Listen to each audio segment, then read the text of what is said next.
We need to talk about ideas, good ones and bad ones. We need to learn stuff about the world. We need an honest, intelligent, thought-provoking, and entertaining review of what the hell happened on this planet in the last 7 days. We need to sit back and listen to the Iron Fist and the Velvet Glove. Well, at least the Iron Fist and Joe the Tech Guy, and hopefully the Velvet Glove will appear at some point from regional Queensland. Joe, how you going? Oh, did you not see his message? No, I didn't. Oh, no, he said he was too tired tonight. He's not joining us. Oh, I didn't know that. Okay. Yeah. Something's really weird has happened now in that your image to me is out of sync with your lips. Okay. So, yeah. Anyway, you sound fine, but is my sound in sync with my lip movement? Okay, it's all that's good. Weird. That's weird. Okay. Hello in the chat room if you're there. Andrew says, good morning. Thanks, Andrew. Or good evening. So what's on the agenda? Well, we'll talk about hatches, matches and dispatches. In this case, several dispatches. We've got John Laws, Graham Richardson and Dick Cheney. We'll farewell them as they should be farewelled. And then we'll talk about net zero, the decision by the Liberals. Remind everybody on the actual cost of renewables, the wholesale pricing, how you get your electricity bill the way you get it, whether renewables are to blame for an increase, whether in fact there's been an increase, and all the things you need to know when you're in boomer land like I am and arguing electricity with people.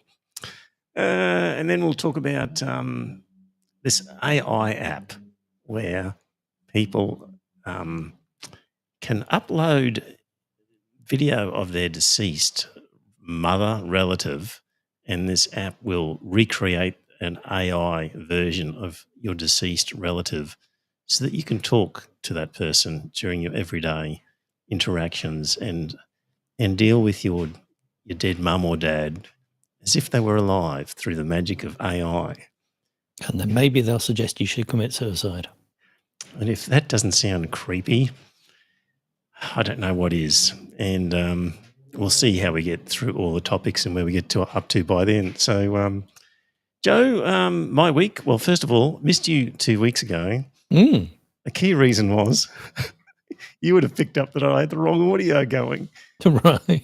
Oh, God, that was annoying, dear listener. It was a fairly decent episode, but unfortunately I had the wrong microphone selected and it was the rubbishy microphone that comes with your laptop computer, and that was depressing when I actually started editing it and realised what I'd done. So that was depressing. Had a bit of correspondence from some listeners. You might remember we talked about Donald Trump getting a crown from the South Koreans, and I missed that. Oh, yeah, and I was questioning whether this was the South Koreans trolling us with a bit of a joke. And but believe it or not, I got correspondence from 2 listeners on that one. We have amongst our group some South Koreanophiles, people who have a particular interest in South Korea. Okay. One was arguing it wasn't a troll and the other one was arguing that it was, and I won't go into the details, but it was a nice little conversation. Good to have some feedback about a relatively obscure topic, and both gentlemen referred to ancient South Korean dynasties as part of their argument. So that's the type of listener we have here. Thank you to those 2 gentlemen. Are the South Koreans known for their trolling is the question. Well, probably not. Just the fact that they were giving Donald Trump a golden crown, though, just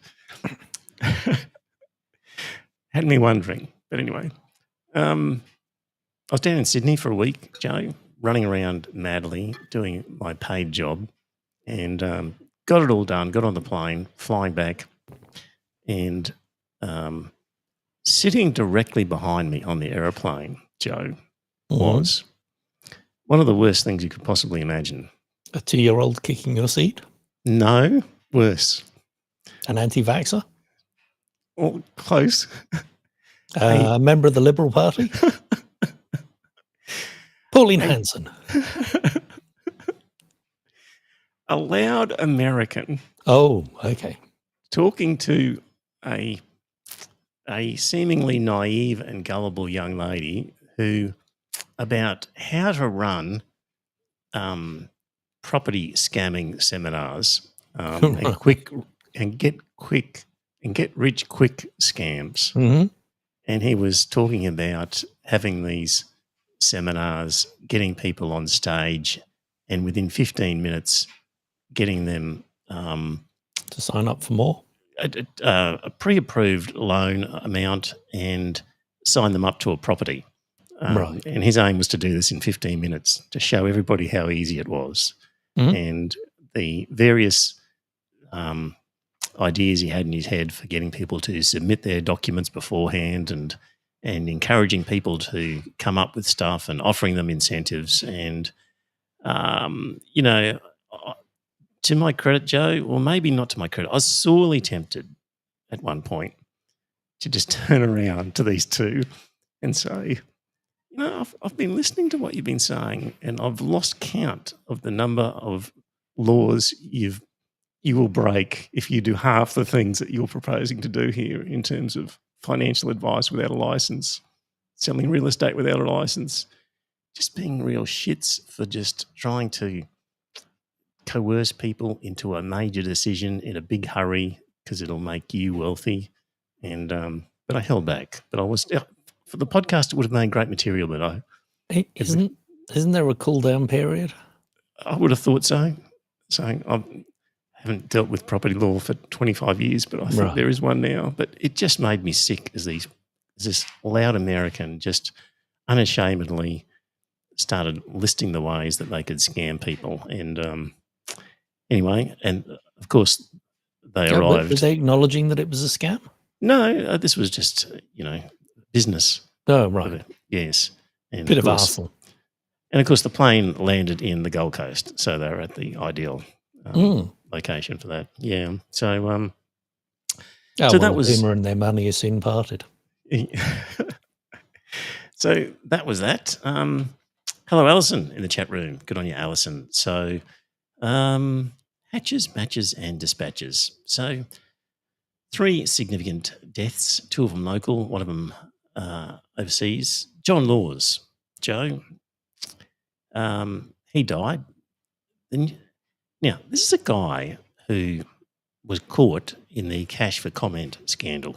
Mm-hmm.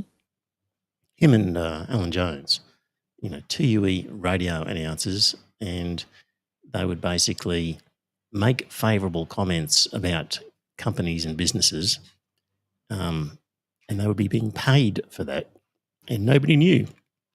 And they thought that was all right because their defence was that they weren't being employed as journalists, they were entertainers. Same defence Alex Jones, I think, tried. Did he? Didn't work for him either. Yeah. So Media Watch is the ones that exposed John Laws. Here's a little clip of how blatant it was what John Laws was up to.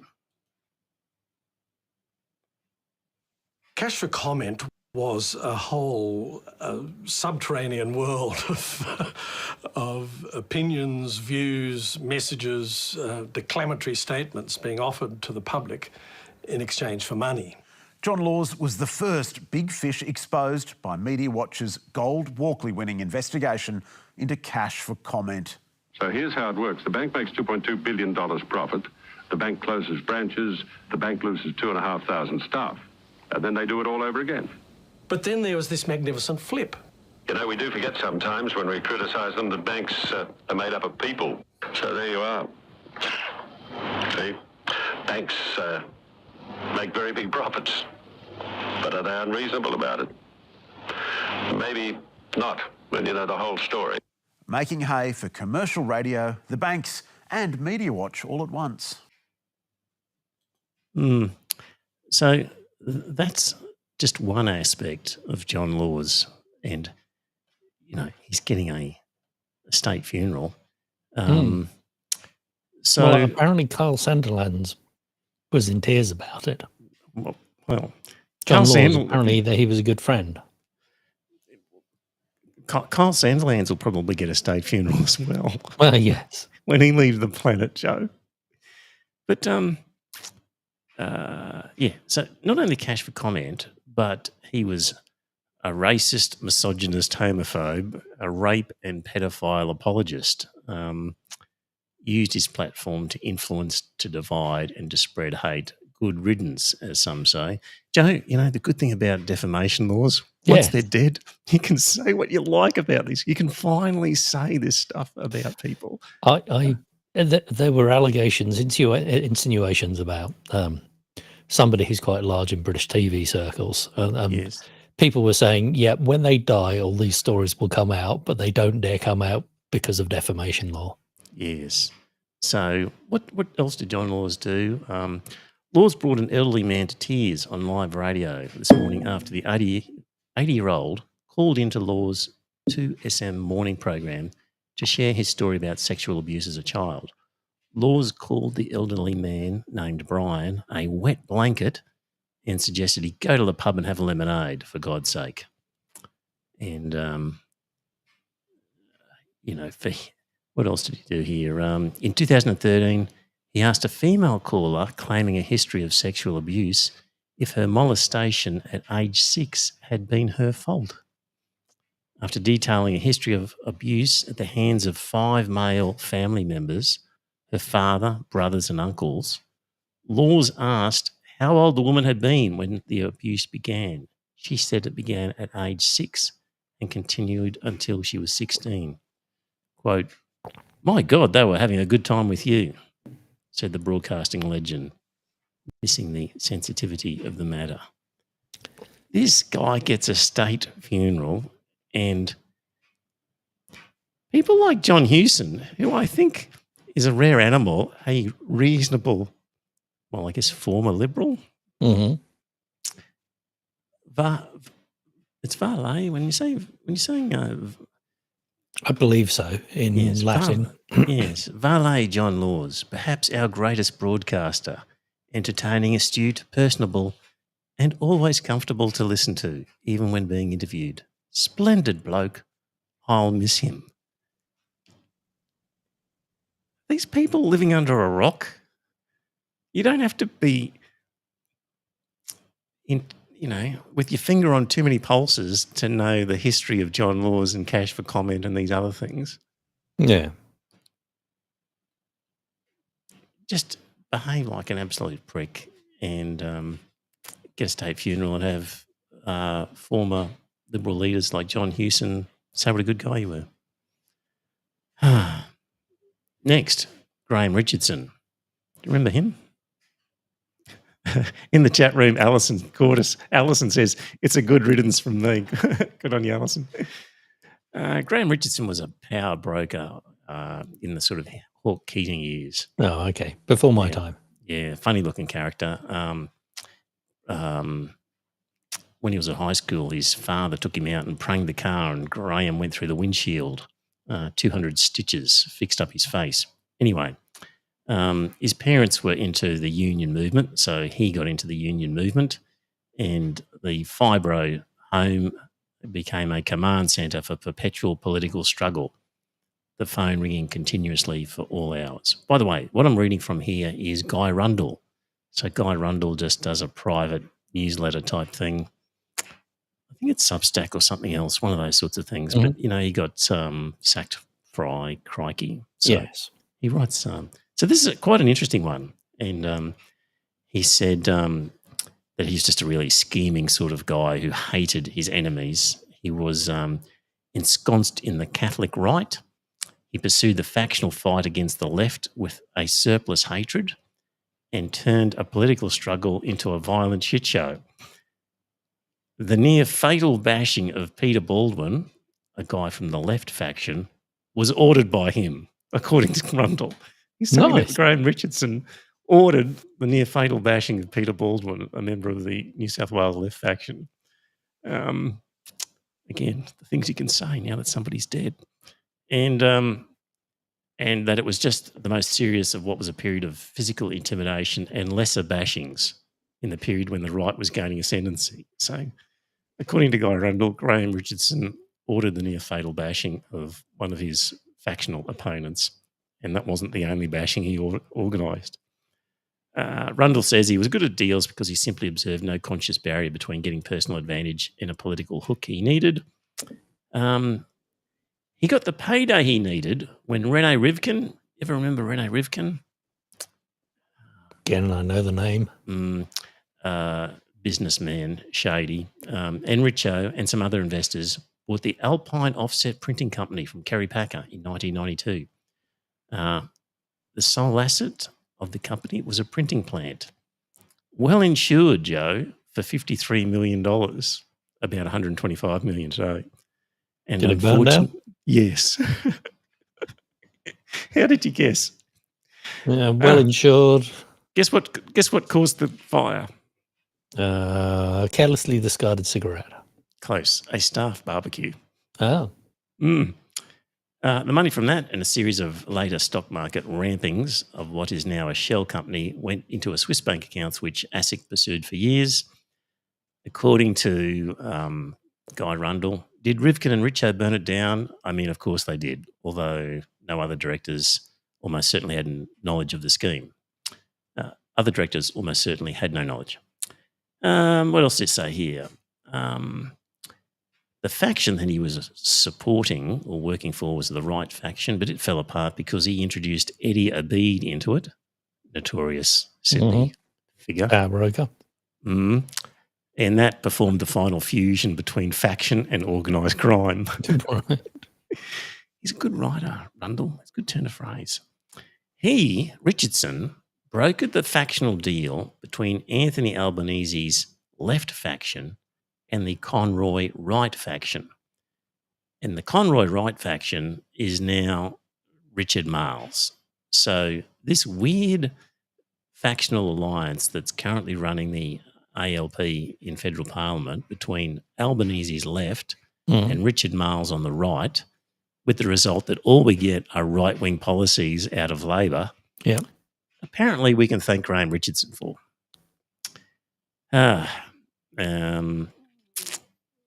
Yes. And I think he's getting a state funeral as well. Where did I read that? Let's see if it's here somewhere. Somebody help me in the chat room. I think he gets a state funeral as well. One little bit. I'll just move on. Can't be sure. Okay. And finally, Dick Cheney. So this is the guy who caused the invasion of Iraq. As Caitlin Johnson says, he died far too old and far too free. The fact that such monsters get to pass away in their 80s, surrounded by loved ones, instead of alone in a cage, is an indictment on our entire civilization. In a slightly sane society, he would have been punished for the rape of Iraq and lived out the rest of his life in a cell in The Hague. But we don't live in such a society. We know that because Kissinger. Yes. These people live out their days in comfort and adulation.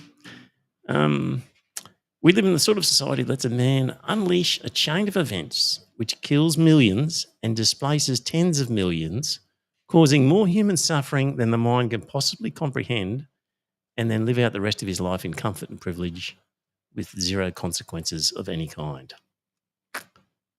There we go.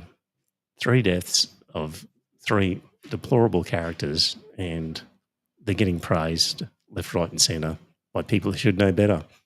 For example, Kamala Harris. What a great guy Dick Cheney was. Blah, blah, blah. No, you don't speak ill of the dead. Yeah. So, thank you, Alison. Albanese has confirmed a state funeral for Richardson. Well, if the well-insured funeral home burns down before that happens. Yeah. Well, you could get a cremation for free. Exactly. They could somehow work it in together. Yeah. Talking about the left drifting further right, the UK Labour have said that asylum seekers will only be allowed to stay temporarily. They'll be repatriated when it's safe. And also they're going to take any valuables off them to pay for their Travel expenses. their Yes. expenses, their housing, their Yes. whatever, their living costs.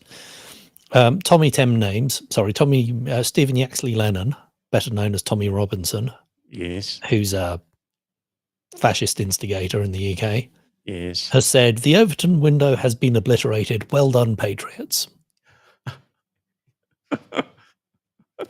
Really sums it up. It does. That's the Labor Party policy. Joe's disappeared. Oh, you know, I'm suspicious. Maybe somebody from some sort of MI5, MI6 or something has control of our Restream account or Joe's internet and has just bumped him for that. So I'll continue without him. Hopefully he comes back. Hopefully I don't get bumped. I might be careful about what I say. Actually, it looks like Joe's come back now. Yeah. You must have said something very naughty then, Joe, and got bumped off. Yeah. And you're calling yourself Trevor now as well. Of course. Yeah. So, yeah, that is true. The Overton window has been obliterated. Net zero, Joe. As expected, Coalition announced it had finalised its net zero policy position in that it won't have one. And instead, priority is given to affordability and reliability. And in the hope that some sort of amazing technology will come along and will allow reduction of greenhouse emissions. Jesus is going to come back and end the world, and that will be fine. Yes. You know, technology will come along so long as it's not solar, photovoltaic or wind turbine type technology. Or possibly even wave. Yes. But yeah. So the whole sort of theme of what the Liberal Party had to talk about was affordability. That this was because it's unaffordable, the renewable energy push and the net zero, and this is crippling Australian mums and dads and businesses. And that's really the basic argument that you're getting from the Liberals. Dan Tehan, one of the Liberals, said, we have a duty to fix this, to get energy costs down and to play our part in reducing emissions in a way Australians can afford. And Liberal Senator Jono Duniam said of the announcement, the key difference between our approach to this and the government's is we're focused on energy affordability. They're focused on emissions reductions, no matter the cost. And that has cost Australians dearly. So just that's think, the thing. If back in the 1980s we'd started the move to renewables when we knew it was a problem, we'd be there now. We'd have the cheapest energy in the world. Yes. But the coal companies would be a lot less rich. Indeed. So it's all about money for these guys. And article in the John Menadue blog, the debate about net zero ignores the evidence. The coalition, who are opposed to net zero, argue it will cost too much. But that claim is false and not supported by the evidence. And same as Susan Lee went on to castigate Labor for what she claimed was a 40% increase in Australian electricity bills since Labor was elected a bit over 3 years ago. And so the implication is that this is due to switching to renewable energy. Is that why Scotty Morrison has allegedly put solar panels on the roof of his new house? Did he? Apparently. I haven't seen that. All right. Have not seen anything about Scott Morrison. Right. Thank God. So, but where's the evidence to support the presumption that these renewables are an unacceptable cost? And of course, the evidence is that renewable energy is cheaper than fossil fuels. So, by the way, dear listener, as part of my adventures here in Boomerland in cafes, I was having a discussion with somebody a couple of weeks ago now about renewables, and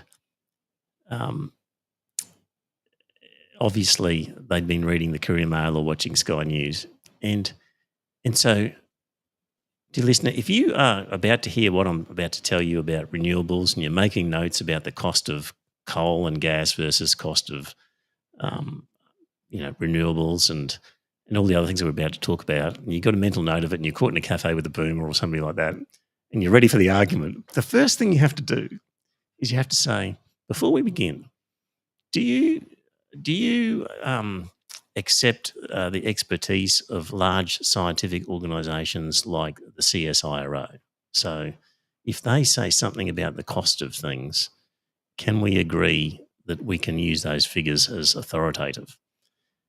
And only if they're printed in the Courier Mail. And of course, the gentleman I was dealing with said, no, the CSIRO, no. I said, well, then in that case, I'm just not going to bother.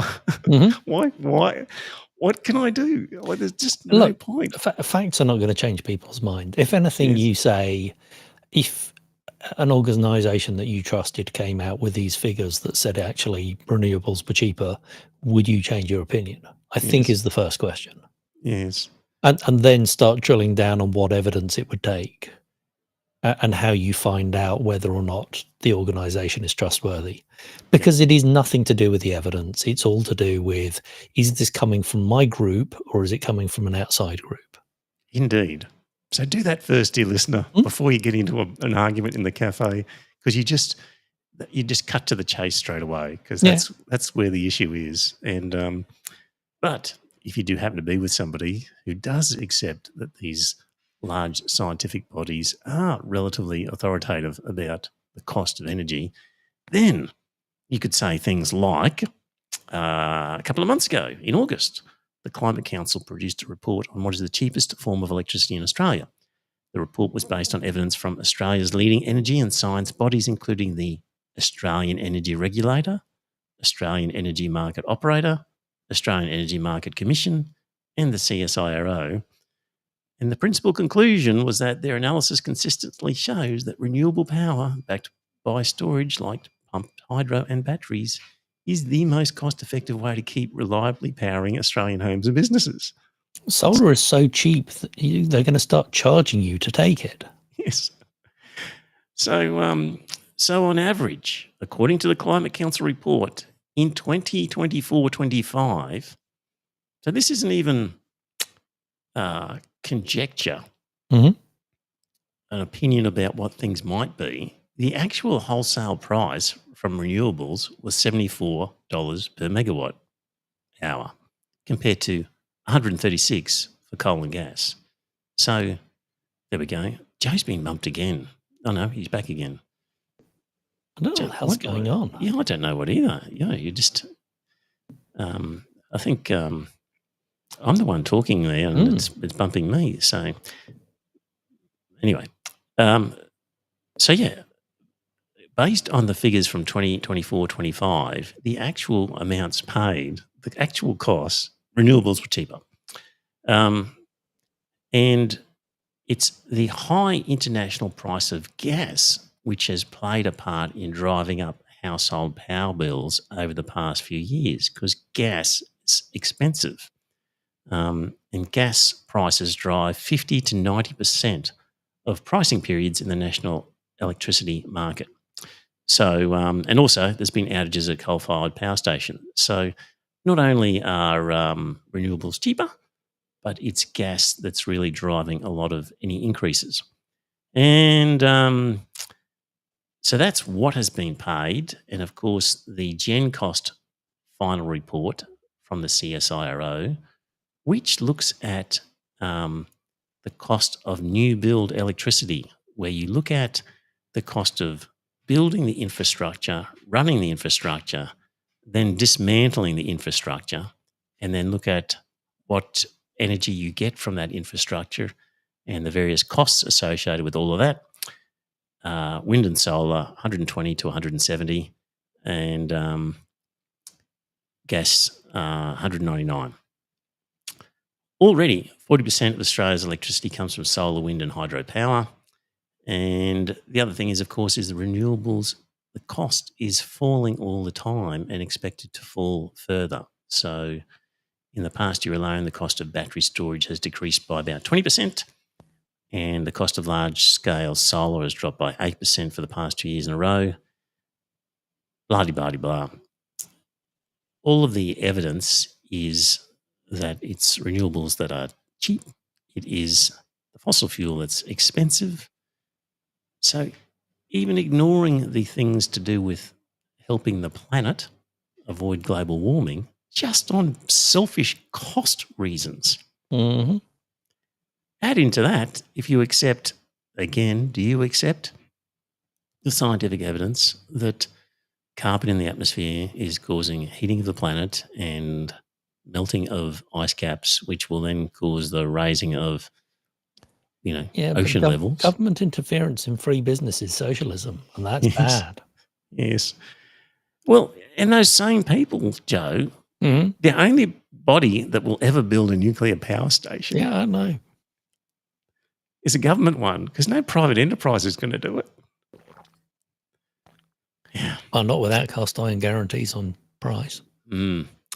So another article, this time by Ian Macaulay. So, are electricity prices high? And if so, is it the wholesale rate or the retail rate? And what is the story with what has actually happened with electricity prices? So here's a chart with a bit of luck. This one right here. We'll put us on the side, Joe. Mm-hmm. Yep. So there's a chart showing the electricity price index adjusted for CPI inflation from 2000 to 2025. And you'll see that the story of electricity prices has nothing to do with renewable energy.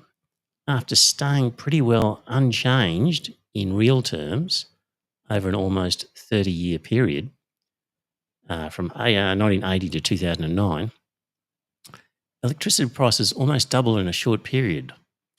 And while they have fluctuated, they have remained around that level since. So the chart shows flat line, increase, and then a bumpy up and down period after that. And the big rise, Joe, that kicked off in 2009 corresponded with what you just mentioned, privatisation. No. Privatisation brings costs down because the government is inefficient and private corporations are efficient. Yes, indeed. Nothing to do with rent seeking from vulture capitalists. No, well, actually, maybe, because we'll talk about that right now. So 2009 corresponded with privatisation under the ill-advised national electricity reforms. So the extent that price rises were driven by Cash for comment was hang on a second. whole. Sorry. Some What happened then? Did I click that? No, I think I did. Oh, okay. Joe, the tech guy, accidentally pressed a button. So the extent that price rises were driven by privatisation is disputable, but only an idiot would deny that privatisation has led to unnecessary cost and price increases. And so the biggest story that gets little airing is that at the wholesale level, prices are falling. In the third quarter 2025, wholesale prices across the market averaged $87 per megawatt hour, down 27% from Q3 or the third quarter in 2024. So compared to the same time a year earlier, the wholesale electricity prices are down 27% and overall down 38% from Q2 in 2025. So wholesale prices have been going down. If it weren't for the cuts taken by the mainly private owners of the network, poles, wires and transformers, And by the commission agents called retailers, you would be paying 8.7 cents per kilowatt for your electricity, down from 11.9. Maintaining those poles and wires is expensive, though. Instead of, rather than the 25 to 35 cents you're paying at the moment. So a lot of the cost of the electricity bill is actually going to be shown on this chart right here. So if you're looking at the pie chart and the teal coloured wholesale electricity price accounts for 38% of your electricity bill. Network charges are 39%, an environmental levy, I think, of 7%, and then retail of 16%, which is what these various retail companies, that goes to them, of which a fair proportion is profit. In fact, I'll have the figure here for you in a second. So when you look at the actual cost of electricity that we've been talking about in terms of solar versus coal and whatever, it's ultimately only a small proportion of your actual bill is the cost of generating the electricity. A huge part is the network and then the cut taken by these various retailers. Just see what else he's got here. The retailers. Many of these retailers are subsidiaries of big energy companies who buy electricity at fluctuating wholesale prices and sell it to consumers at fixed prices. For this, they take 16 cents in the dollar, 6 cents of which, so that's 16% of your bill goes to these retail companies. And of that, of the 16 cents in every dollar, 6 cents, according to the ACCC, is profit, even though they have virtually no capital equipment. These guys are just billing agents, don't own anything, and just buy wholesale electricity and sell it. And they're collecting 16 cents in every dollar you spend, of which 6 cents is pure profit for them. So this, private enterprise is supposed to be competitive and saving us money. Yes, of course. Basically 30% of their gross is net profit. Yeah. What else we got here? Oh, just a few days ago, Choice granted these money-leeching retailers a Shonky Award.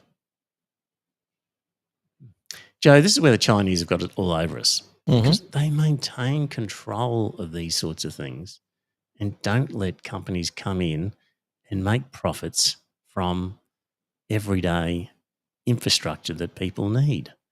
So I'm hearing you advocate for shooting the vulture capitalists and invoicing their families for the bullet? No, I don't think I quite said that, but I'm all for nationalising the electricity market that was stupidly privatised. Yeah. In fact, Ian McCauley, the writer of this article, says, if the government had the gumption to admit that some privatisations were terrible economic mistakes, it would renationalise the electricity network, close down the retailers, he says, leaving only the generation end to the private sector. So there we go. Yeah, we didn't do that because it looked foolish. And it just goes against the prevailing narrative that private enterprise is so efficient. They probably need tax breaks. Do you know that's why they're not efficient, because they haven't got enough tax breaks. That could be it. Joe, I can't mention the company, but when people talk about the efficiencies of private enterprise, and I say to them, let me tell you about the company that my daughter works for, and how in the office they provide fully catered for breakfast and lunches with vegan options and an on-site barista at all times as well. They're just looking after their highly qualified staff. Yes.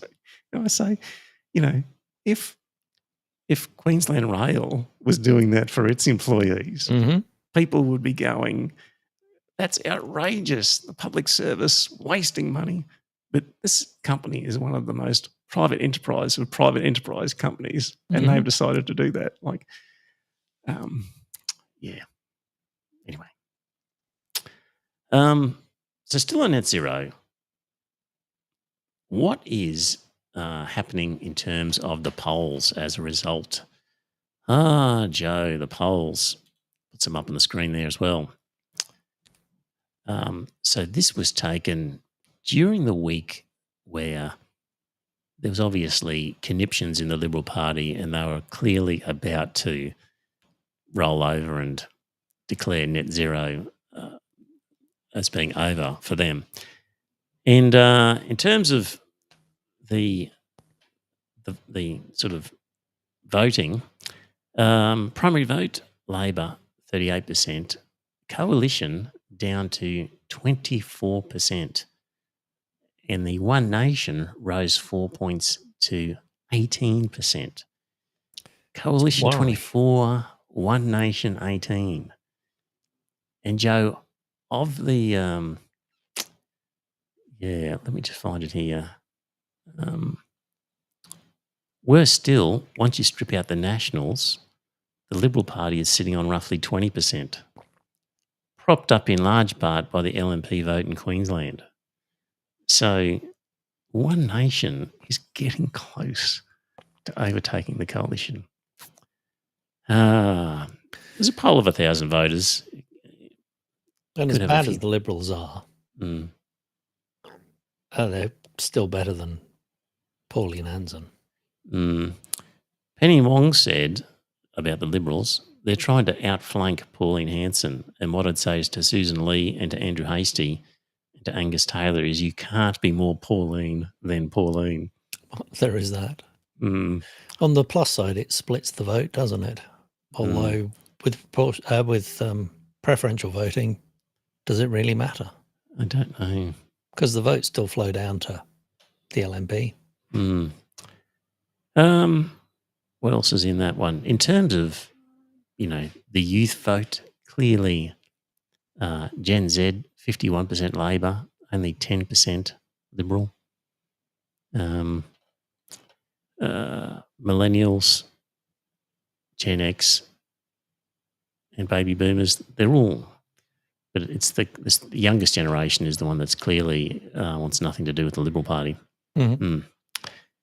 And just on issues, issues were ranked in importance. First was cost of living, then healthcare, then housing affordability, then rate of immigration, climate change, and national security. And on those issues, as to who they trusted more to sort of handle the issues, Labor basically crunched the Liberals on every issue except national security, where they only just beat the Liberals. So across the board, well, the fourth most important issue for people was rate of immigration.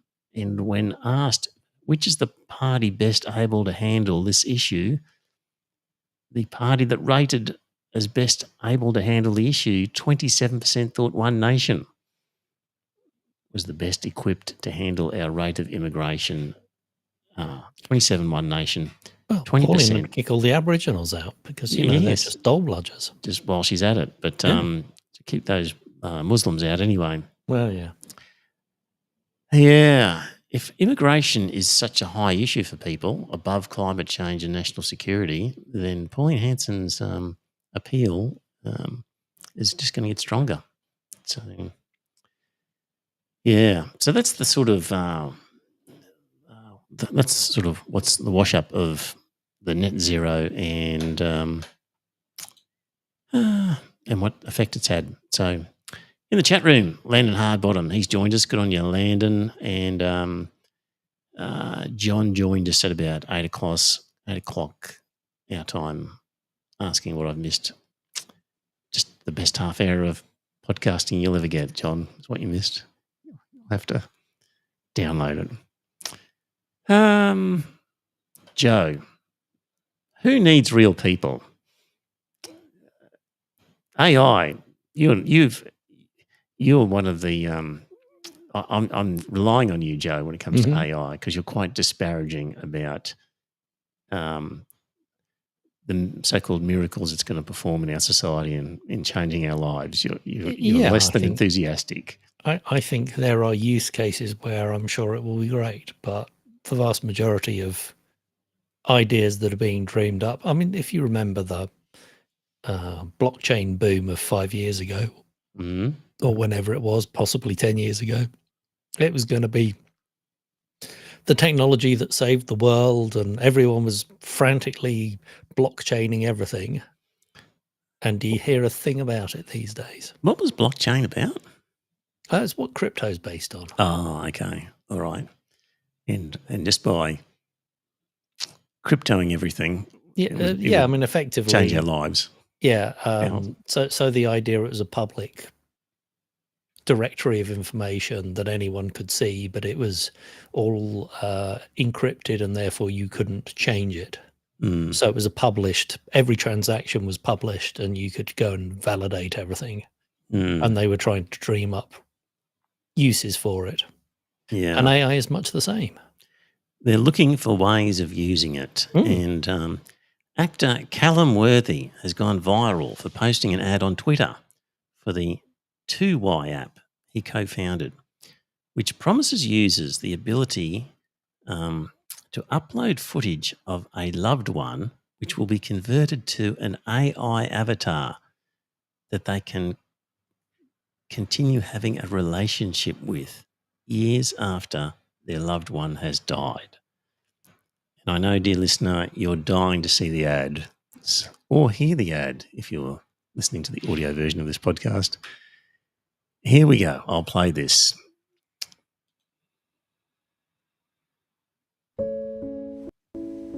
He's getting bigger. See? Oh, honey, that's wonderful. Kicking like crazy. He's listening. Put your hand on your tummy and hum to him. You used to love that. It feels like he's dancing in there. Oh, honey. Mom, would you tell Charlie that bedtime story you always used to tell me? Once upon a time, there was a baby unicorn who didn't know he knew how to fly. This baby unicorn was like your mom because she didn't know that she knew how to fly, but she knew how to do all kinds of fabulous things. Hi, Grandma. Hey, Charlie. How was school today? It was really fun. I made this crazy shot in basketball. I don't really care that much about basketball. What about the crush? Stop. Grandma, stop talking. Just tell me one thing. Look who's going to be a great grandmother. Oh, Charlie. Oh, congratulations. She says that he's been kicking a lot, though. Like, a little too much. Tell her to put her hand on her tummy and hum to him. You loved that. You would have loved this moment. I can't bear anymore, Joe. It goes on. Maudlin. What insanity would make people think that that was a good idea? Also, if you've interacted with any of the AI things, they come out with platitudes. They say, what a wonderful question that is, and how great you are. But it's all shallow underneath. That anybody could think, we'll run that ad and there will be people who will look at that and go, yeah, give me some of that. Mm-hmm. And you know what? There would be some people. Yeah. There are people who have AI girlfriends and boyfriends. Yes. There've been a number of suicides recently where the person has been getting mental health advice from AI, asking ChatGPT what they should do about their feelings or whatever it is. The thought that sort of ad could be appealing to some people just breaks my hopes for humanity. If that's what AI is going to be used for, Joe, it's life imitating art. Because do you ever watch the series Black Mirror? No, I haven't. Right, quite good. lots of interesting little things where there's kind of what if the future was like this? Correct. And apparently one of the episodes has something similar like that. Yeah. And so it's a case of I know that there will be buyers of this because people go to psychics. yes, no doubt. And of course, once you get hooked on it, Joe, every 12 months, well, if you still want to see your grandma, you'll have to pay this increased fee. If you don't want us to pull the plug on her. That's right. Watch her die all over again. Yeah. Yeah. I'm going to see if I can just pull up. Let me just see if I can get it. Some of the comments from this. The other thing is that it uses horrendous amounts of energy. Yes. Let me see what people's comments were on Twitter underneath this ad. This is one of the most vile things I've seen in my life. Alex says, "Are you sure you want to cancel your subscription and never talk to your dead parents again? You are a psychopath. Get help." Death and loss is a normal part of life. You're creating dependent and lobotomized adults by doing this. Actually vile. Demonic, dishonest, and dehumanizing. If I die and you put words in my mouth, I will curse you for all eternity. Can we have one of where you upload footage of your boss and then watch them die in horrendous accidents? If you hate your boss? Yeah. Yeah. Fine. Wow. Your favourite politician. Yeah. There we go. So that's a frightening thing that's happening right now. Oh, and you mentioned about people having AI girlfriends and things. This is what Elon Musk just tweeted saying. I will always love you. Yeah, a slightly crazy but attractive woman saying, "Oh, I will always love you," and Elon was promoting that as a prompt you could use in order to generate an image like that might make you feel better. If you just need a beautiful or slightly creepy girl to say that they will always love you, Joe. Or it could just turn into Mecha Hitler. Turn into what? Mecha Hitler. Mecha Hitler. Yeah, What's Grok, that? which was his AI, apparently. Yeah, that's right. It got out of control. But it was Mecha Hitler. Yes. It developed a mind of its own, it seemed. Slightly fascistic personality. There we go. So that was... so, yes, you could have an AI girlfriend that will tell you all about the white genocide in South Africa. Yes. AI in Israel. Caitlin Johnson says, so it turns out Israel's mistake was starting its genocide right after Palestinians gained the ability to quickly share video footage of what's happening in Gaza, but right before the moment when any video footage shared online could easily be dismissed as AI. Yep. That's true. They are starting to get pretty good with it if they take their time with it in terms of generating this stuff. Yeah. There's a meme going around. Everyone is 12 now. So on a random Sunday night in September, Blue Sky user and musician Patrick Cosmos shared an observation that quickly spread across the whole internet. He wrote, "Working on a new unified theory of American reality, I'm calling everyone is 12 now." He wrote, "I'm strong and I want to have like 50 kids and a farm." Of course you do. You're 12. And I don't want to eat vegetables. I think steak and French fries is the only meal. Hell yeah, homie, you're 12. And maybe if there's crime, we should just send the army. Bless your heart, my 12-year-old buddy.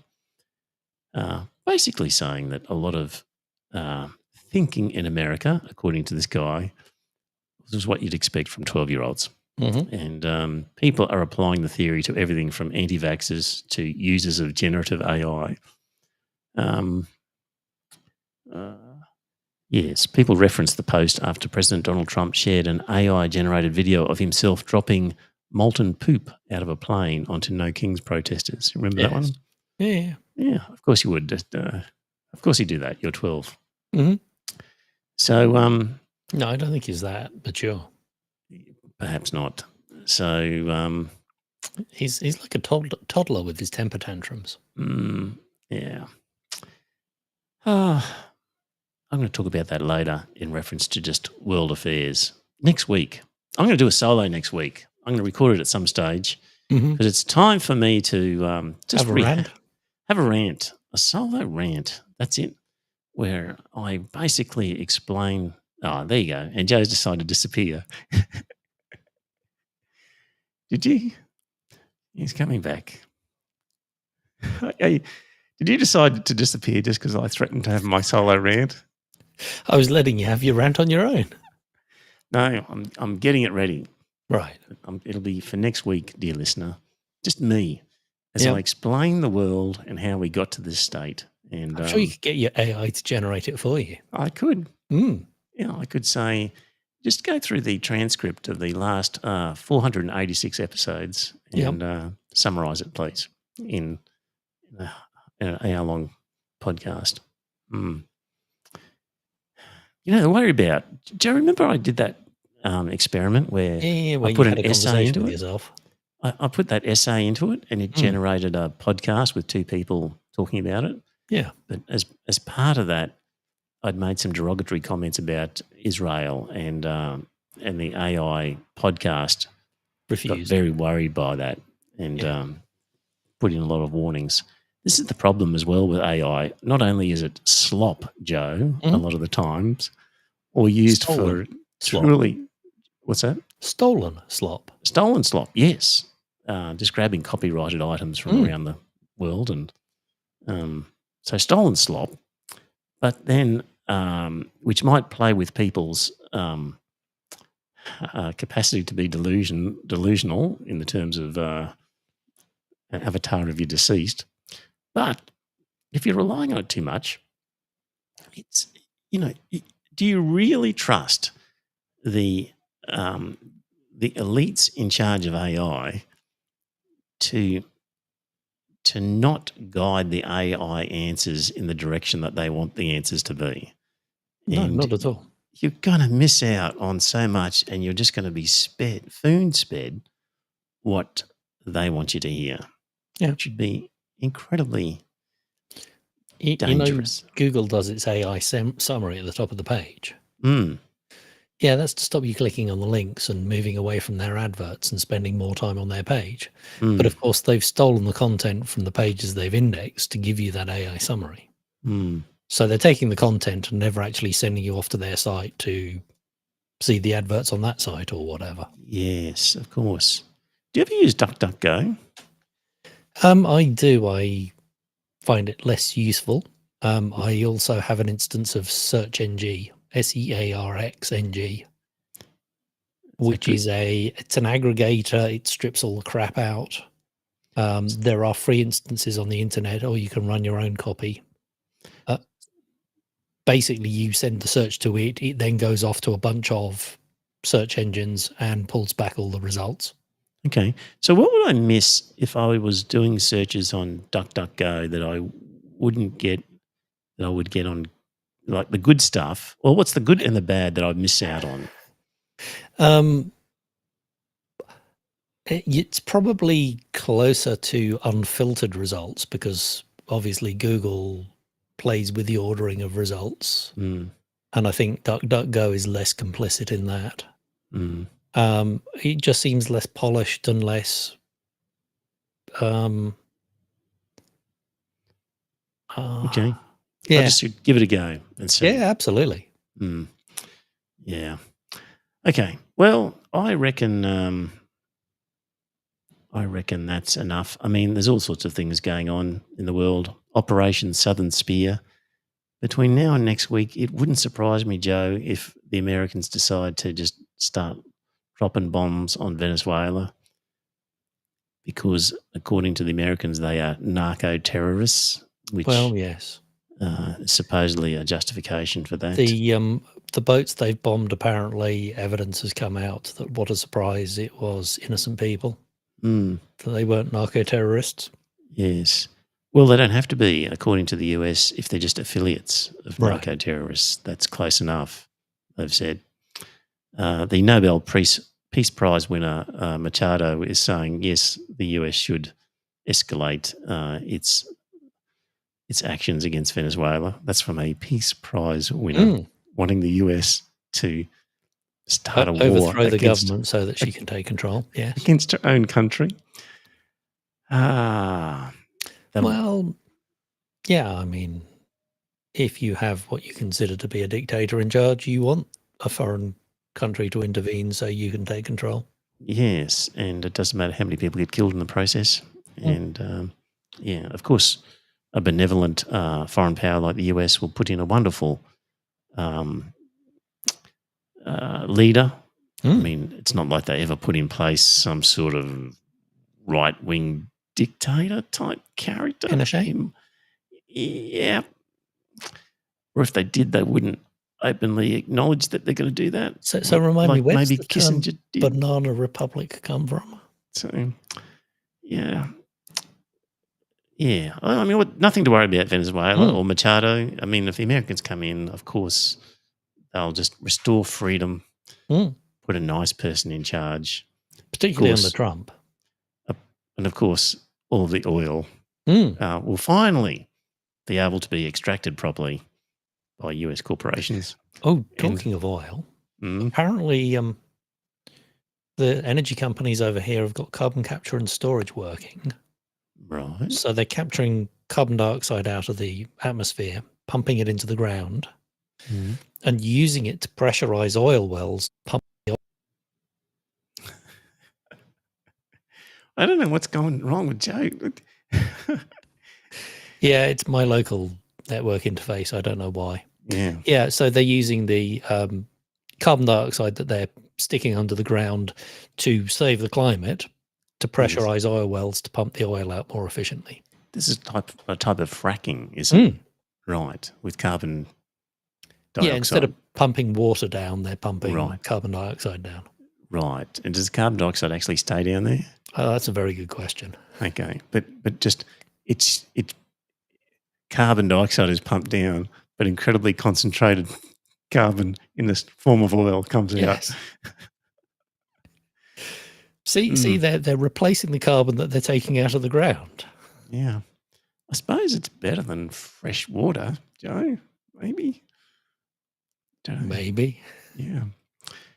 Yeah. Anyway, well, dear listener, there we go. There's an episode done and dusted. We're working our way slowly but surely to episode 500. But yeah, stay tuned next week for how the world works, an understanding of the world according to the Iron Fist. So I'll have fun with a bit of a solo rant between now and then and get that ready. So look forward to that one. There you are. I've made the promise. I'll have to do it. You will. Yes. All right. Well, until then, goodbye, and I will talk to you then. Bye for now.